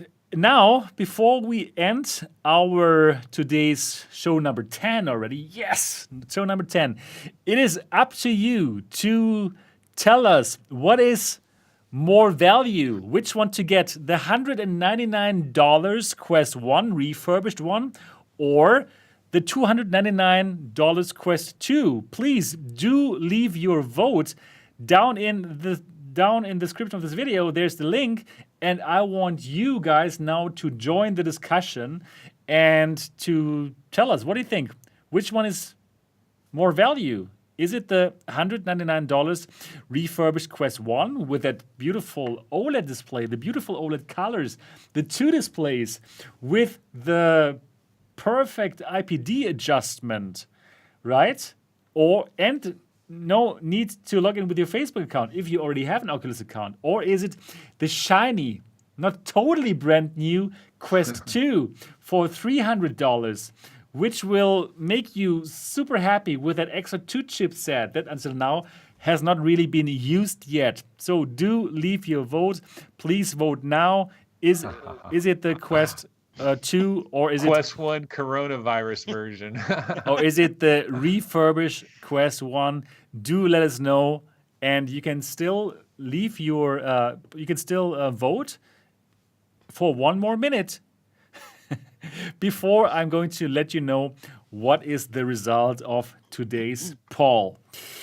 Yeah, guys, we absolutely need a Quest 2 competitor, and when it comes out, the Quest 3 is going to be there. It would push things on a bit, actually. It would kind of push Facebook, whatever they're sitting on, to be a little bit more proactive. Although, as I say, I don't want them to release a Quest 3 yet anyway. I think that would be really aggressive. Yeah, but I think in 2022, the Quest 3 is going to come out for sure. That's Next what me year. and Tatiana said, I think. Yeah. I mean, you said the year after. I'm sure you did. I can't remember now. No, I believe it's going to come out in 2022. No, we said this year. Sorry, we said this year. You said last year. That's because someone else within Facebook, the guy, what's his name? The guy that does their software now, he took over the job from Jason Rubin, Mike Verdu. Mike Verdu was saying he recently made a comment about like like phones coming out every year, and he basically right. said, VR headset. So yeah, it's 2022 is like locked in stone for sure. Absolutely, absolutely. All right. So now let's have a look at the results. What do you guys think? So let me go there right now here. Oh yes, that's a clear result. So which one to get? The $199 refurbished Quest 1 or the $299 Quest 2? 14.3% say the Quest 1 in refurbished is $199, and 85.7% say, come on, just get the new Quest 2 and get it over with. Yeah. Don't worry about Facebook login. Just get it. Yeah, okay. Right. That's what our audience thinks. Great. I still think the Quest 1 is great value. So if this $100 is a great deal for you, I say go for it. It's a fantastic headset, and I think they're not really missing out so much things right now. Right now, no. They're not missing out so much. For me, I'm quite disappointed that at the moment I've got a Quest 2. I'm waiting for that big Quest 2 game. And I know it's coming, but it's just, I'm feeling a little bit impatient at the moment. I totally get it. I totally get it. Anyways, that's it again for the Next Dimension podcast. Wow, episode 10. I'm really happy that we made it so far, and we're going to make it much further, of course. So glad that people enjoy this show so much, and thanks to all of you who are watching it. Of course, thanks to you guys to be on the show here with me. It's a blast every single week. So if you're watching this live right now, or if you're watching this later, now is the great time to make some noise for the algorithm. We need those thumbs up right now, and please also do leave a comment down in the comment section. This absolutely helps with the algorithm, so more people will find that this podcast is really a very, very good podcast that you should watch or listen to. And also, if you are very close to your iPhone or iPad, get it now and look for the podcast app, because then you can simply look for the Next Dimension podcast and give us a 5-star review. Just give it to us and let the world now know how much you love the Next Dimension podcast, so more people are going to find us, and we're going to become friggin' famous here. It's going to be unbelievable. So that would be so amazing. And that's it. That's everything we got for episode number 10 of the Next Dimension podcast. We're looking forward to see you in the next episode. Bye-bye. Take care. Bye-bye. Yay! Great. That's it. That's it for today's show. Wow, 10 episodes. Not bad, huh? I know I say this every time, but that went so fast. Right? We're still live, right? Yeah, we're still live. Okay. Yeah, I presume we are, yeah. Man, I had my autofocus on the entire show and just finally realized it in the last minute. It looked fine from where I could see. Absolutely fine, yeah. Because it wasn't like doing all the zooming out. No problem today. No problem. So, yeah, really cool. Cool that we've made 10 shows, guys. Amazing. Really, I really enjoy this. I'm looking forward to this. It feels like talking to friends about all the exciting topics, and we are so excited about VR in general. Fantastic. And I also want to say thank you to all of you who are watching this right now live, like Recycled, Sean B, VR Flight Sim Guy, oh no, that's you, Dr. Doty, Douglas K, Norman Robinson. Norman, hello there. Greetings to the Bermudas. And Paradise Decay PD Man. Great to have you here as well. Luna J. Sovereign Brand. And that would be great. And Sovereign Brand says MRTV should buy a VR app from Fiverr. Like, what kind of VR app should I buy? They have VR apps there? I don't know. John Connor is here too. Hi, John Connor. And Colin is there too. Thank you so much, guys. It's amazing that you're watching this show. And if you're watching the show, please, why don't you, for the next show, next week, just tell one person to watch us live so we can get more and more people here together. That would be amazing. Yep. Cool. That's it, right, guys? For today? Yeah, great show, yeah. Did lots of different topics again. And it's interesting, isn't it, that even though at the moment there is this lull period, there is so much going on in the VR world, and I do feel this time next year, it's just gonna. I mean, already it's exploding, and I think lockdowns helped, but I also think obviously the Quest 2's helped. But I do feel PC VR is going to be here to stay. I still feel it's there. It's just it just we need that next generation. There's a lot of big games that are still floating out there that we haven't gotten release dates for, that they were saying, early this year, like after the fall and stuff like that. So it might be a little bit slow right now, but I think in another couple of weeks, like, it's going to get hot and heavy, man. We're going to have some big games coming out constantly. I think Definitely. so. I think so. Yeah. So our industry is on a great way. Once we get that Quest competitor, I really still think it would be good for Facebook as well. It would be really good for Facebook But as well. how do you compete against them? It's the price is so I know. hard. I know. So hard. I know. That's why this Chinese headset, it will actually be super interesting to see what their price translates to in USA dollars. Right. That will be interesting. And yes, it will be more expensive. That's for sure. If HTC comes out with something. But yeah, I don't know. Probably they can come up with their VivePod Infinity model also for that headset. And probably they could subsidize it like this way. Okay, the headset costs only $299, but you have to pay $20 each month, but you're getting so many games. What do you think? Would that work? God, I would pay a month for like an Oculus platform, or I've looked at the Viveport and I have been tempted actually recently. Oh, dude, Viveport is amazing, but I mean, you play so much of that one game though. So I know. The thing is, whenever you have a rental service, there is this weird thing. You'll feel guilt for having this rental service and not using it. Have you ever had that? Like, we used to have these stores. They were called Blockbuster. It was a long time ago. I can remember them. Yeah, way back in the blue on yellow.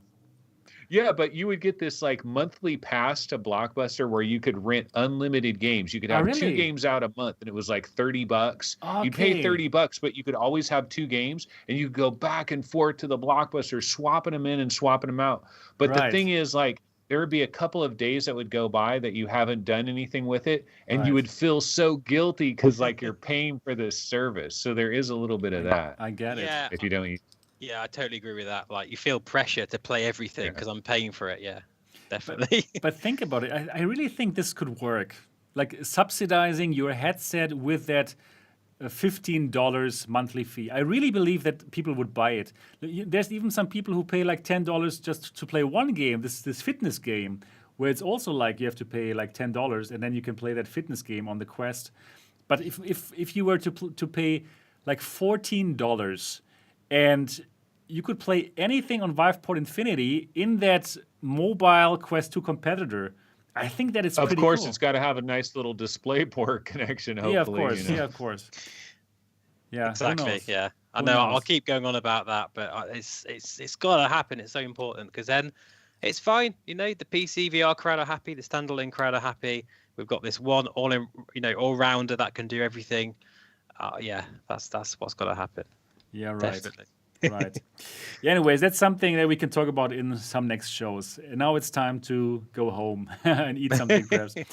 Right. So thanks, everyone who watched this episode. That was amazing. Thanks for being here. Don't forget to like and tell people about this show. And thanks, guys, for being on the show. And see you all very soon. Bye-bye. Bye-bye. So wait, let me find the button. We're still live here right now. So don't say anything wrong.